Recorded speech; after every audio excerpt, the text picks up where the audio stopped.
own picture. So love that for you guys. Good for you. Let's do a quick coffee taste test. It's so good. I've been feeling a little down for the last couple of days.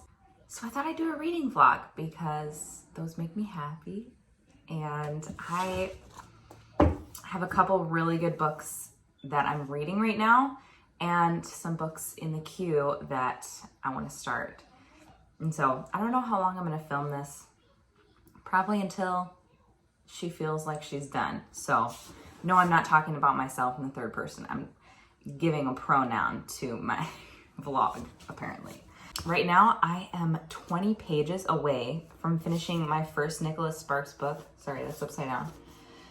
Which is The Rescue. This is my first Nicholas Sparks book, and I am obsessed. I could have finished it last night, and because I only had 20 pages left, and Nicholas Sparks was making me cry.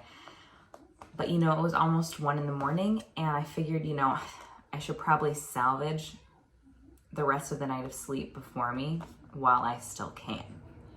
So I did. I went to sleep and I got a little work done this morning. I've got my coffee, and now I'm gonna sit down and finish the last 20 pages before I start my day with my kids. But this book is giving me all the warm fuzzies. Well, as much as a Nicholas Sparks book can give you. If you've ever read Nicholas Sparks before, there's always a bit of tragedy whittled into the pages in the story. And so it's so good though. I think I read, oh gosh, so Matt worked really late last night and I read probably 150 pages. I was just smiling the whole time, like a fool. And the really, really sad part just happened. And then the climax, I feel like that was the climax of the book. And now we're kind of descending into the resolution. And the romance is so beautiful. Anyway, I will give you more of my thoughts later.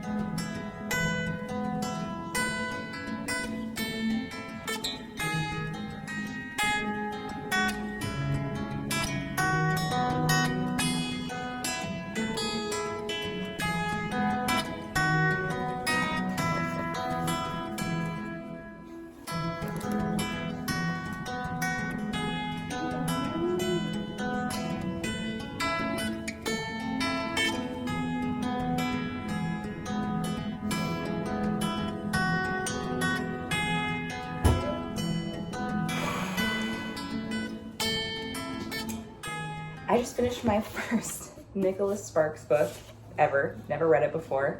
I think I borrowed a Nicholas Sparks book in high school from a friend that I never read and never gave back to her.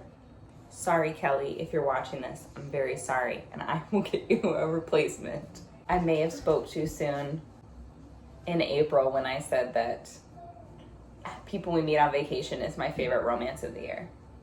I'm serious. I think that The Rescue by Nicholas Sparks is my new favorite romance.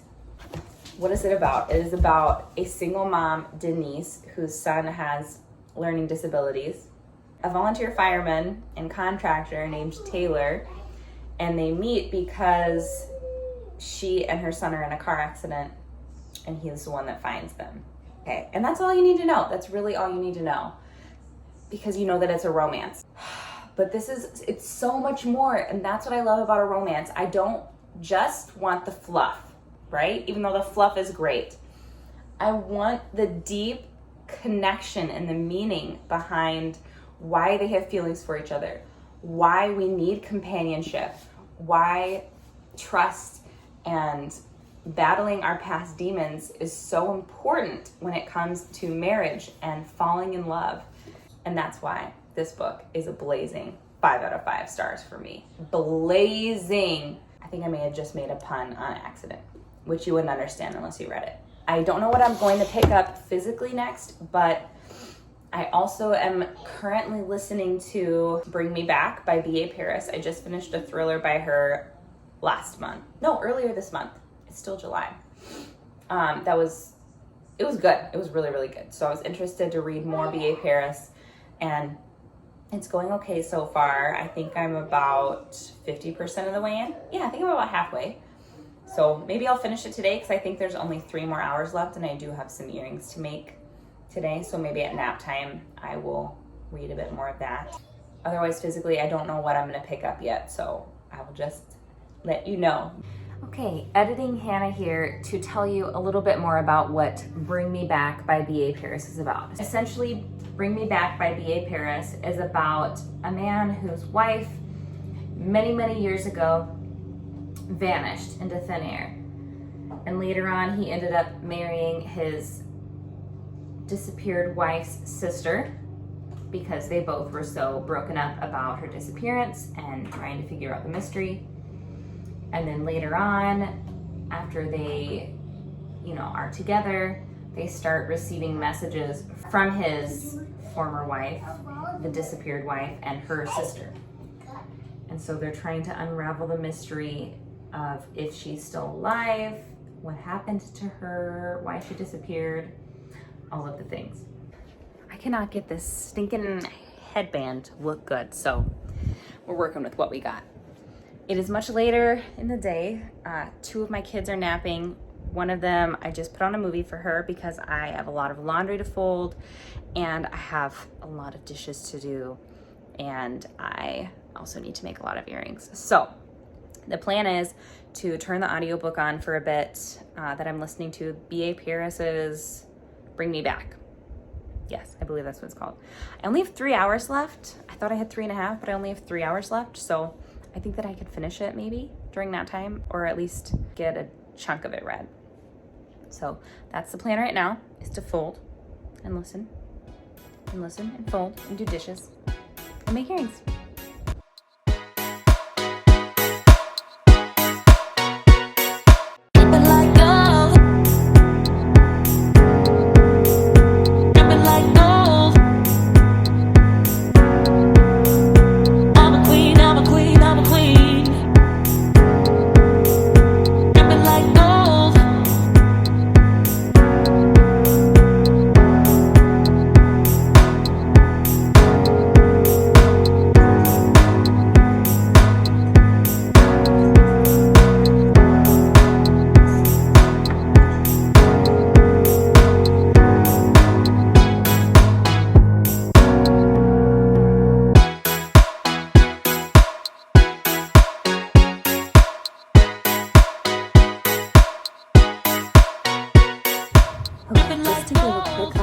On the book before my phone dies.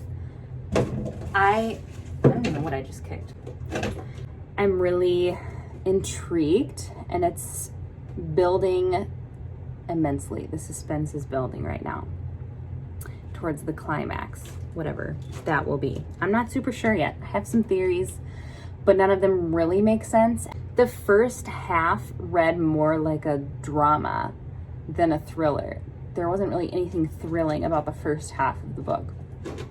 And I think I'm probably about 3/4 of the way in. I have like 14 chapters left on the audiobook, which I think is like 2 hours. So I don't know if I'll finish it today. But it's reading kind of like a 3-star book for me. It's a fun audiobook to pass the time, but it's not really giving me everything I hope for and wish for in a thriller. I don't really love any of these characters. Maybe that's my big problem. But B.A. Paris does a really good job of being very thorough about motives and thinking through all the scenarios. She doesn't allow the reader to, which I think this is a good thing in a thriller. She doesn't allow the reader to find any loopholes, I don't think. That's how I found it in Behind Closed Doors. And that's what I'm finding now too in this book, Bring Me Back. She really creates a good entrapment for the characters. Really, really good entrapments. But it's like a psychological entrapment. It's not necessarily physical. So I really like that about her writing and the 1.5 thrillers I've read of hers so far. Anyway, I am going to have to plug my phone in, so I will check back in after I finish earrings. Well, I'll just check in whenever I have another update. I just finished Bring Me Back by B.A. Paris. Here's how I feel. I feel like the ending was so confusing that I didn't immediately know what was going on, and I also didn't have the, moment that I look for in a thriller. I did halfway guess the ending, which is also kind of a bummer. And I have to hold the baby because the baby's crying. So the ending was just a little too confusing for me, and that takes away from the punch of the twist in a thriller. And I didn't enjoy it as much as I enjoyed her other book, even though her other book wasn't one of my favorite thrillers either. So I do think I'll try another B.A. Paris book. I think this one's gonna be just like a 2.5 star for me. It's a good audiobook to pass the time. There's nothing graphic in it, so it's not bad, but it wouldn't be like the top thriller that I would recommend. As for what I'm gonna read next, I'm thinking about picking up Mr. Nobody by Catherine Steadman, but we'll see how I feel, and I'll check in later. Good morning. It is Saturday morning, so the next day, and we didn't really sleep in because we have children, so I mean, there you go. And we ended up watching Luca this morning with the kids, which was so good. I've never seen it before. It was so cute. And now Matt and I have this inkling to create an egg bacon guac sandwich. So I'll take you guys along on that journey. I haven't done any more reading, so I will update you when we're making sandwiches because I'm very excited about this.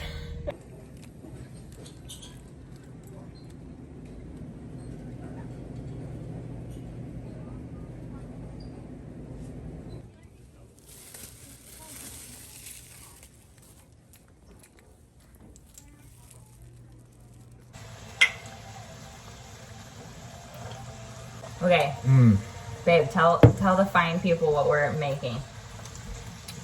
We're making bacon avocado sandwiches with eggs. Guacamole Right? specifically, though.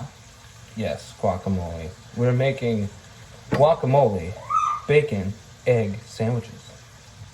It's gonna be so good. Matt is the pro at bacon cooking. Show him. Show him what a pro you are. This is Whoa. true bacon.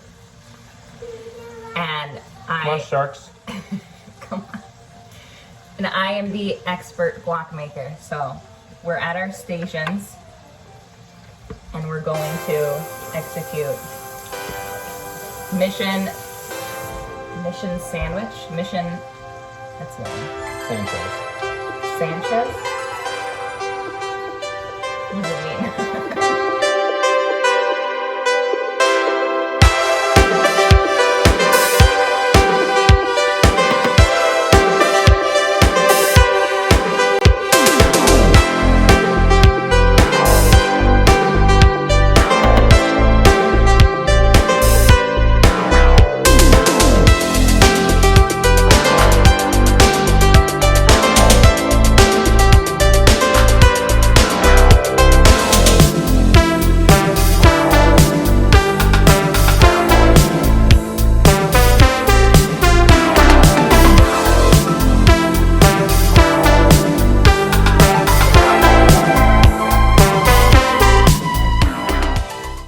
Editing Hannah here again, because there's so many holes in this vlog, to say that the next clip you're about to see is Matt finally and so generously hanging up my new bookshelves, which was so exciting.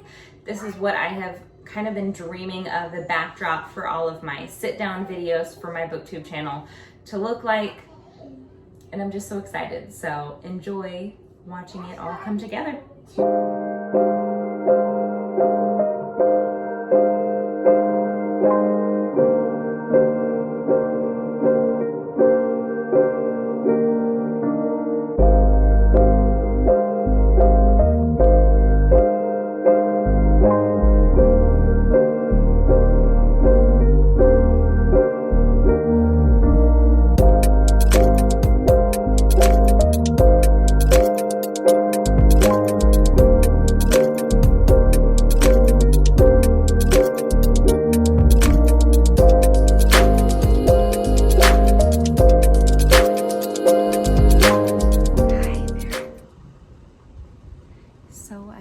Doing this check-in because number one, it's been 4 days since I checked in last. Number two, because I am 70 pages in to Mr. Nobody by Catherine Steadman, who is a phenomenal thriller writer. Phenomenal. Loving it so far. But also because it is raining right now. I'm kind of whispering because I want you to hear the sounds of the rain over my voice. And it's really magical to be reading in this kind of weather. And I'm so thankful, so grateful for God's just beauty in nature and how he cultivates moments like this. We always open our windows if we're able to during rain, storms, or rain in general. And the wind is really strong, so it's kind of blowing in, and our comforter is actually a little wet from it, but I'm just loving it, and I'm loving reading a thriller in the midst of it. So my hair is wet and my eyes are smudgy because Matt and I also have a tradition to, when there's downpour rainstorms like this, to run outside for at least 30 seconds because it's just such a fun experience together and it makes us happy. So that's all. I don't have anything else to add, but I do hope to update you about Mr. Nobody very soon because it's very good. And I'm thinking that I'll really like it and that you'll really like it. So what's up, guys? Quick reading update. So I literally have 90 pages left of Mr. Nobody. I have a lot of editing to do. I actually just filmed part 1 and part 2 of my 2-part, I already said part 1 and part 2, wrap up for my second quarter of the reading year. And I really need to edit, but I want to finish this because it's getting really good. I'm really, really loving the mystery. Can't remember what all I updated you on last, but essentially the mystery behind the main psychiatrist, brain doctor, whatever you call her, just came out. And so you're really understanding her trauma and really understanding like her motivations for her work and why she wants to continue to be a part of the case. And it's getting really good. I have 2 main suspects. One guy who was suspected from the beginning, and then a couple chapters ago, I just started to suspect the other guy. So I can't be right. You know what I mean? I cannot be right. The other update is that I did start an audiobook that I should be able to finish by the time of this reading vlog is over. But it is called Story Branding. Oh gosh. I'll put the title here because I can't remember. But this is a business book that I've been wanting to read for a long time, and it is just making me so happy. I know that sounds weird, but I'm really enjoying it, and it's giving me so much insight and thought processes that I haven't had before. And it's not super long either. It's only like 5.5 hours long, and I found it on Cred. So I'm hoping to finish that as well before this reading vlog is over. And that's all I have. I'll just update you when I finish Mr. Nobody by Catherine Steadman. All right, everyone. I'm here to give my final thoughts on Mr. Nobody. finally, Hannah, I've been meaning to film this clip for days. And now I just need to film an outro because I need to get this sucker edited and upload it. So here we are. So I read Mr. Nobody by Catherine Steadman, and boy, was this a wild ride. I really enjoyed her book last year, Something in the Water. And this one, honestly, it didn't disappoint for me. I'm really glad I read it. Was it my favorite thriller ever? No, but the ending shook me, and it was really thrilling to read about. I would say that what kind of draws me back about the twist in a thriller is if it's a little too confusing to understand, and this one was maybe just a little too confusing to understand at first. Like, it took me a second, and because of that, it didn't give me the factor that I look for in a thriller. I don't know if that makes sense. If you don't read thrillers, maybe you don't understand. But if you're looking for a starter thriller, I think this is a great first thriller when you're trying to get into the genre. I can't remember if I told you guys what this is about, but basically it's about a man who washes up on shore. He has no memory, no ID on him. And then a neuropsychiatrist named Emma Lewis is put on his case to figure out why he's dealing with all of this memory loss. She also has some trauma in her past. This is literally what it says on the back, so I'm not giving anything away. But that is one of the mysteries as well. But yeah, it was super intriguing, super fun read. I would say I think I'm at a 3.5 or a 4 out of 5 because the ending did shock me. I didn't guess it, but at the same time, it didn't wow me, and it did take me a little bit to understand what just happened. So yeah, it was a great one. And so to kind of wrap up this reading vlog, I read The Rescue by Nicholas Sparks. I am still thinking about it every single day. I finished it a couple of weeks ago, and I'm thinking about it so often. I cannot wait to pick up another Nicholas Sparks book. 5 out of 5. I think it's probably my favorite romance of the year. I really mean that. And we're only in August. We've got some time, but sorry, I have something in my eye, so it's really bugging me. Next, I read Bring Me Back by B.A. Paris. I read a thriller by her just earlier last month, I think, and really enjoyed it. This one, I did not so much enjoy. I gave it 2 out of 5 stars. If you are looking for a thriller to pass the time, that's not really one that I would recommend necessarily. I think her first one, Behind Closed Doors, would be a great psychological thriller for you if you're looking for a thriller recommendation. And then I already talked about this, but I read Mr. Nobody by Catherine Steadman, which I think is going to be a 3.5 or a 4 out of 5 star for me. A great thriller to pass the time. A great beach read, honestly. Read it while it's still summer, honestly. Do it. And then I really didn't talk about it, but I did read Building a Story Brand by Donald Miller throughout the end of this reading vlog. I listened to it on audio on my Scribd app, and I loved that book so much. It's definitely not for everyone. It's kind of more business related, marketing related, which I work in marketing, and I also run a small business from my home. So this is a great read for me. If you're a business owner, I highly recommend that book. 5 out of 5 stars. And that is going to be it for this vlog. I had a lot of fun making this vlog, you guys. It definitely lifted my spirits just as I hoped it would. I had some great new reads, and I just can't wait to make another vlog. But for now, I will make this the end of the video. If you'd like to see more content from me, if you want to hear more book recommendations from me, go ahead and hit that subscribe button. It would mean so much to me. And if you've made it this far in the video, go ahead and leave me a comment and let me know what you're reading this month in August. And God willing, I will see you in the next video. Bye.